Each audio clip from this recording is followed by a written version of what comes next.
Agora vamos continuar nossa aula sobre a LGPD, a questão da segurança da informação na saúde. E nesse bloco a gente vai falar um pouco sobre a Lei Geral de Proteção de Dados, alguns fundamentos e princípios. A LGPD ela foi criada em 2018, ela foi sancionada, ela estava há alguns anos já em construção, e ela foi bastante inspirada na GDPR, que é uma legislação europeia em relação à proteção dos dados. Ela teve a vigência iniciada em 2020, com a aplicação plena da lei com fiscalização ativa. E o objetivo central da Lei Geral de Proteção de Dados é você proteger os direitos fundamentais de privacidade e liberdade. A LGPD é uma lei de uso geral, ela não se restrita à questão da saúde, mas a dados de como um todo. E a LGPD, ela dá mais controle em relação aos dados ao titular dos dados, que é o paciente, e impõe algumas obrigações claras a quem coleta e usa os dados, no contexto de saúde, as unidades de saúde, os profissionais, em alguns casos até empresas de tecnologias que podem estar relacionadas a alguns produtos de saúde.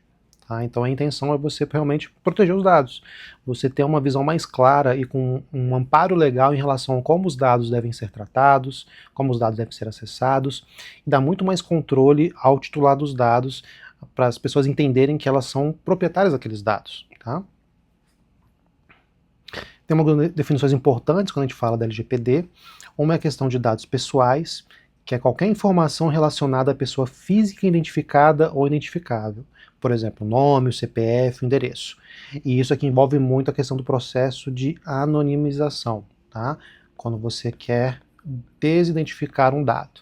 Tá? Um dos processos para a gente passar por esse processo de anonimização dos dados é você retirar esses dados pessoais, você implementar uma máscara, algum outro processo de anonimização para você não compartilhar de maneira adequada esses dados. Tá? A gente tem os dados pessoais sensíveis, no quais se inclui os dados de saúde, que são dados como origem racial, convicção religiosa, vida sexual, dados genéticos, biométricos e os dados de saúde, tá? São dados que podem ter um impacto importante na vida daquela pessoa, a nível de discriminação ou outro tipo de situação, tá? Então, esses são os dados sensíveis dentro da classificação adotada pela LGPD. E quando a gente fala em saúde, praticamente qualquer informação referente à saúde de um indivíduo é sensível pela lei e merece ter essa proteção reforçada. Então, quando a gente fala nisso, praticamente qualquer dado que vai estar num prontuário eletrônico do paciente é um dado sensível, tá? Porque ele vai estar vinculado a um paciente num contexto de saúde. Então, praticamente todos são dados sensíveis, tá? Temos uns princípios importantes da LGPD, eu vou falar de algum deles, que são os mais relevantes nesse caso. A questão da adequação, que é o uso compatível com a finalidade informada. Se você vai utilizar aquele dado, tem que ser adequado o uso dele. Você tem que definir para que você vai estar utilizando aquele dado, tá? E esse uso dele tem que ser compatível com aquilo. Não basta falar que você vai utilizar os dados de diagnóstico para uma questão X e usar esses dados para um outro contexto totalmente diferente. Tá? Se você vai tratar um dado, você tem que definir para que você está utilizando aquele dado. A necessidade também, você coleta apenas o mínimo necessário. Se tem algum dado que não é relevante para aquele contexto de saúde ou para um outro contexto, você não vai coletar. Você vai registrar aquilo que é relevante para o contexto para o qual você definiu que você está fazendo aquele trabalho. Tá? A transparência, todos os envolvidos, incluindo o titular dos dados, que é o paciente nesse contexto de saúde, tem que ter uma informação clara em relação à coleta ao uso. Já existe uma compreensão melhor dos pacientes em relação a isso, que esses dados são coletados no sistema, às vezes eles veem ali o profissional de saúde registrando no prontuário, mas uma coisa que é interessante a gente sempre comentar com o paciente é que todo dado que é registrado no prontuário, ele é disponível a nível nacional, tá? Eu gosto de comentar bastante sempre o que é o SUS APS, como ele funciona, que de qualquer lugar que a pessoa for atendida, aquele dado ele vai estar disponível, tá? É importante o cidadão ele ter esse conhecimento. Como eu comentei já anteriormente, no contexto de saúde pública, o dado é tratado de qualquer maneira, independente da autorização do paciente. Porém, é importante, assim, de um ponto de vista ético, você compartilhar isso com o paciente, que esse dado está sendo incluído numa base nacional. Tá? Tem que ter toda a questão de segurança, que eu já comentei anteriormente, todos os critérios de segurança em relação a acesso, uso de senha e tudo mais. Tem que ter a questão da responsabilização, que é demonstrar conformidade às boas práticas. Tá? Você tem que seguir um padrão adequado de uso dos dados e seguir as boas práticas em relação àquilo. E sempre a questão da finalidade, resumindo isso tudo, que os dados são coletados com um propósito legítimo e específico. Tá? Você vai coletar um dado para uma função específica, por exemplo, um contexto de saúde pública, e vai utilizar para aquilo, você não vai utilizar para um outro contexto. os dados, por exemplo, que você vai estar coletando no prontuário, pode ser utilizado, às vezes, como eu já comentei anteriormente, uma pessoa, às vezes, que está politicamente exposta, uma pessoa pública, ou foi um caso que foi muito noticiado por algum motivo. Você não pode expor os dados daquele paciente por um outro motivo, né? Existem contextos que, por exemplo, alguém pode solicitar o acesso àqueles dados por um motivo legal, ou às vezes até um repórter, um jornal, uma coisa do tipo, pode pedir o acesso àquele dado. Sempre considerar a questão da finalidade do uso, tá? De maneira geral, você não vai compartilhar aquele dado, a não ser que exista algum amparo legal para aquela solicitação. Tá? E pensar sempre que o titular da saúde é quem define quem pode acessar o dado ou não, fora do contexto de saúde pública. Na prática da OBS, como é que isso tudo funciona, essa questão dos princípios da LGPD? A finalidade. Você coletar, por exemplo, qual que é a religião do paciente, só vai ter uma finalidade, só justificado se tiver alguma finalidade clínica em termos de adequação dos cuidados. Uma coisa muito comum em relação à religião é se o paciente for seguir a questão da testemunha de Jeová. É uma coisa que sempre aparece bastante, que é a questão do uso de hemoderivados e tudo mais nessa população que segue essa religião. Então, num contexto, às vezes, de situação de urgência e emergência, um paciente grave, essa é uma informação relevante. Mas na atenção primária vai ser relevante anotar isso? Mas às vezes não. Às vezes é relevante também, às vezes, você anotar a relação da questão da religião do paciente num contexto de trabalho em rede. Às vezes o paciente tem uma instituição que tem prestado um serviço bom para o paciente, benéfico, no contexto de apoio em termos de saúde mental, acesso a outros serviços, amparo em termos de apoio. O paciente está numa situação de vulnerabilidade, que às vezes ter o apoio de uma outra instituição num outro contexto religioso ou esportivo é relevante, então às vezes vale a pena você registrar que ele já tem esse vínculo com uma instituição religiosa, mas a maioria das vezes não é tão relevante, tá? Necessidade. Você vai evitar o excesso de dados no cadastro que não tenha utilidade direta para o atendimento. Às vezes anotar o número de um documento ou algum outro dado em relação ao paciente que não vai ter impacto no cadastro, né, na intervenção, não tem porquê. Às vezes anotar o número dele, algum dado da carteira de trabalho dele, ou do registro dele, da CNH, ou algum outro documento do paciente, às vezes não tem relevância. Tá? Então você não vai registrar se não for um contexto no qual aquele dado vai ser utilizado de alguma maneira prática no contexto de saúde pública. Tá? Sempre é importante conversar com o paciente, explicar quais dados são coletados e por quê. Tá? Então você sempre vai deixar isso claro para o paciente, reforçando sempre que no contexto de saúde pública esse dado é tratado de qualquer maneira. Mas se for num outro contexto, por exemplo, que você vai ter que fazer um relatório para o paciente no SEI, né, que é o Sistema Eletrônico de Informação que a gente utiliza em alguns casos, ou você vai preencher um formulário à mão e vai ter o dado num formulário físico, é importante você conversar com o paciente que você está registrando os dados ali, que ele é responsável também pela segurança daquele papel que você vai estar entregando para ele, tá? E que também pode ser num outro contexto, você explicar para o paciente que você vai fazer um registro dos dados em outro sistema, que é o SEI, por um motivo X, às vezes por um encaminhamento, por um relatório que ele precisa, para algum benefício, e ele está ciente que o dado está sendo registrado naquele outro sistema. Tá? E é importante você também colocar no seu prontuário, né? Você colocar no SUS APS que você fez aquilo, que você fez preencher um formulário físico, ou que você colocou esse registro no SEI também. A questão da segurança é extremamente importante, né? Você manter o sistema atualizado, controle de acesso, backup regular dos dados do paciente. A nível de SUS APS, esse backup é mais responsabilidade do gestor do sistema, não é do profissional que está ali atendendo, tá? Porque a gente acessa o sistema numa plataforma web, numa página da internet, então a gente não tem essa preocupação em relação ao backup.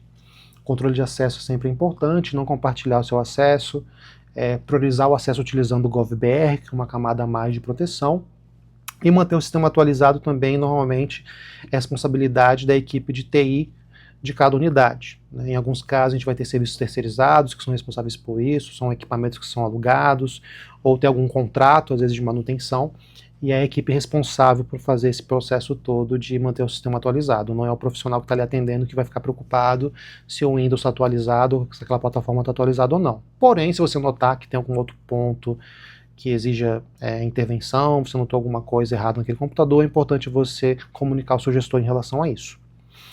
Temos um ponto muito importante que é a não discriminação, que você não pode usar informação de saúde para negar atendimento ou segregar pacientes injustamente.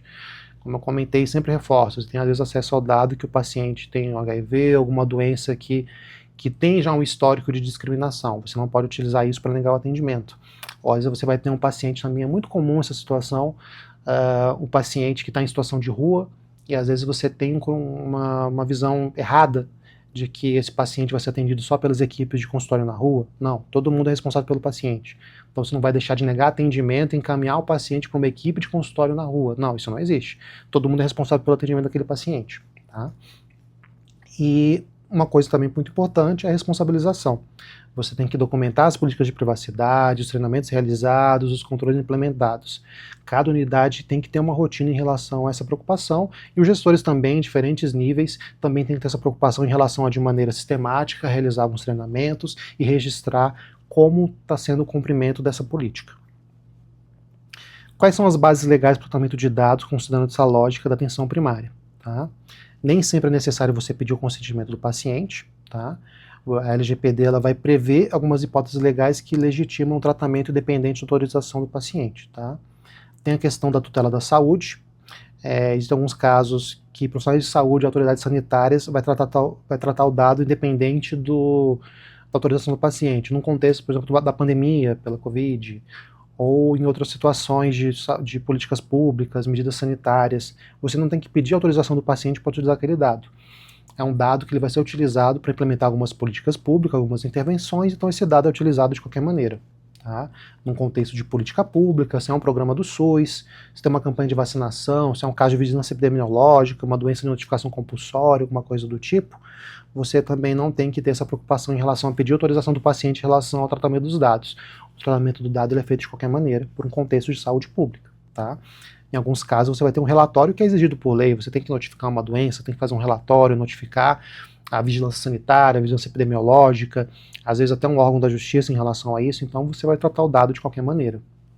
E tem aquelas condições também de proteção da vida, né? Às vezes num contexto que você vai ter que compartilhar o dado com mais alguém, com outro serviço, às vezes você está num contexto, por exemplo, de um serviço de atendimento pré-hospitalar, como o SAMU ou os bombeiros, que você tem que ter uma resposta muito rápida, e às vezes naquele contexto você tem que compartilhar o dado do paciente em relação à identificação dele, o diagnóstico. Às vezes a gente acaba transportando o paciente para um serviço privado, e no contexto de emergência e urgência isso tem que ser muito mais rápido. Então a LGPD prevê que em alguns casos é necessário essa questão do tratamento dos dados, independente da autorização do paciente. Quando o consentimento é necessário? Num contexto de pesquisa acadêmica. Tá? No caso, você vai usar os dados do prontuário para um estudo, principalmente se os dados forem identificáveis, tem que ter autorização do paciente para uso desses dados. Tá? Se você for compartilhar com um terceiro, por exemplo, você está num contexto no qual tem uma startup de tecnologia que vai utilizar aqueles dados para implementar uma tecnologia nova no serviço de saúde, ou para desenvolver um aplicativo, tem que ter também uma autorização. Tá? Da mesma maneira, nesse projeto que a gente está rodando aqui agora, que é o Dermalert, os pacientes que estão relacionados a isso, eles assinam um termo de consentimento livre e esclarecido em relação ao uso dos seus dados e estão cientes de tudo que está acontecendo ali. Tá? Por que o dado está sendo utilizado? Claro que a gente tem uma vantagem, que é um programa que surgiu de uma instituição pública, um programa financiado pelo próprio governo, e por uma política pública de saúde em relação ao câncer de pele. Então a gente tem uma liberdade a mais para o tratamento desses dados. Mas sempre é importante a gente utilizar o termo de consentimento, é uma camada a mais de segurança e de privacidade. E no caso de um material de treinamento, no qual você pode eventualmente compartilhar o uso de uma imagem, né, um caso de um paciente, um material educativo, o ideal não, é mandatório, na verdade, você também passar novamente pela anonimização, não tem por que você compartilhar um dado que possa identificar o paciente. Tá? O consentimento sempre deve ser livre, informado e inequívoco, dado por escrito e destacando claramente a finalidade. E o paciente ele pode revogar a qualquer momento a questão desse acesso aos dados para essa função específica, né, de pesquisa acadêmica, para compartilhamento com terceiros ou para um material de treinamento. Tá? Às vezes, numa implementação de saúde pública, a gente tem uma liberdade a mais, uma parte dos dados eles vão continuar sendo utilizados, mas para alguns pontos de um projeto, por exemplo, o paciente ele pode revogar a questão do uso dos dados. Quais são os direitos dos pacientes, dos titulares dos dados? Tá? A questão de confirmação e acesso, saber se a instituição possui seus dados e tem acesso a eles. Tá? No contexto de saúde pública, eu comentei, isso já é automático. Tá? Questão da correção, de você solicitar correção de dados incompletos, inexatos ou desatualizados, ele pode exigir isso. Às vezes ele observa que no encaminhamento, no relatório, uma coisa do tipo, o dado está inadequado, ele pode solicitar que esse dado seja corrigido. Lembrando que, num contexto, às vezes, de prontuário, de evolução do paciente, você não consegue modificar um dado que já foi lançado, que você pode colocar uma errata, uma coisa do tipo, explicando que teve um erro em relação àquele dado, ou que ele está desatualizado e que você agora está atualizando. O direito à exclusão dos dados necessários ou tratados em desconformidade, ele também pode ser solicitado em alguns contextos, mas existe a questão de saúde pública de manter esses dados em base por uma questão de saúde pública, tá? Então, muitos dos dados no contexto de saúde pública, eles não são retirados das bases, tá? Porque a legislação protege que esses dados têm que continuar ali no prontuário por uma questão de saúde pública, tá? Mas às vezes num estudo, num compartilhamento externo, você pode sim solicitar a questão da exclusão dos dados, da eliminação. A portabilidade é a questão do paciente, do titular de saúde, receber os seus dados no formato estruturado para transferir a um outro fornecedor. Então o paciente tem o direito de chegar e solicitar para o serviço de saúde os dados do prontuário dele, tá? E aí cada serviço costuma usar isso de maneira diferente. Em alguns casos costuma imprimir os dados, enviam por e-mail. O paciente pode levar um pendrive, uma coisa do tipo, e copiar os dados, e fica responsável em relação à questão da segurança desses dados, tá?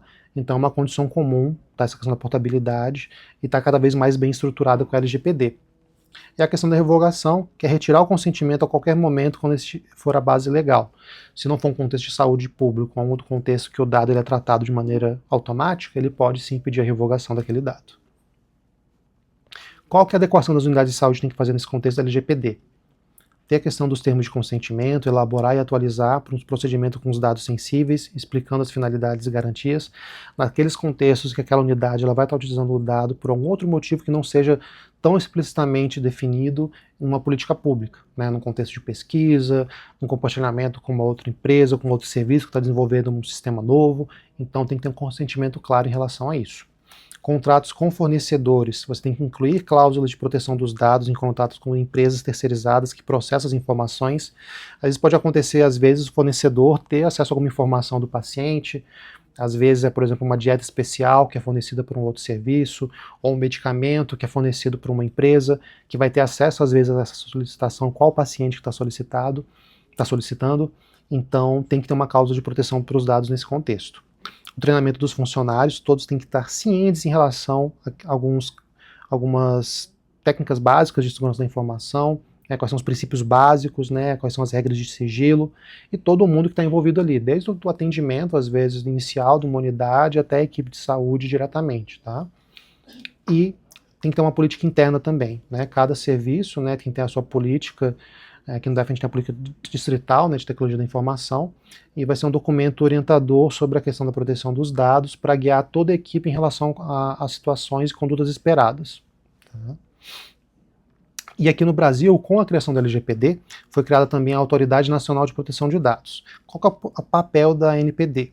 Ela é o órgão responsável por fiscalizar o cumprimento da LGPD e aplicar as sanções quando necessário. É o órgão que vai fiscalizar e acompanhar a questão do uso dos dados. Pode ter inicialmente só uma advertência, pode ter uma multa pesada que eu comentei, né, que pode chegar a 2% do faturamento, até 50 milhões, ou até a proibição de atividades de tratamento em alguns contextos. Tá? E qualquer tipo de incidente de segurança da informação, a notificação é obrigatória. O dado vazou, teve algum outro problema, você tem que comunicar à Autoridade Nacional de Proteção de Dados em relação a isso. Tá? Se em algum caso o incidente de segurança ele não foi comunicado, pode ter uma piora em relação à sanção. Às vezes, teve um vazamento inicial de um dado, e às vezes a conduta inicial da NPD vai ser somente uma advertência, às vezes é a primeira ocorrência, é um contexto que não teve um impacto tão grave na vida daquele titular dos dados. Mas se num contexto teve o vazamento, a equipe estava ciente que teve o vazamento e não comunicou, às vezes pode ter uma sanção mais grave, uma intervenção que pode envolver multa, ou até num contexto, às vezes, de proibição de atividade de tratamento, dependendo do caso. Tá? E no contexto aqui da Unidade Básica de Saúde, a notificação normalmente é feita pela Secretaria Estadual, Distrital ou Municipal de Saúde. Agora a gente vai fazer mais uma pausa e em breve continuaremos com o próximo bloco, no qual a gente vai aplicar a LGPD e a segurança da informação na rotina da PS.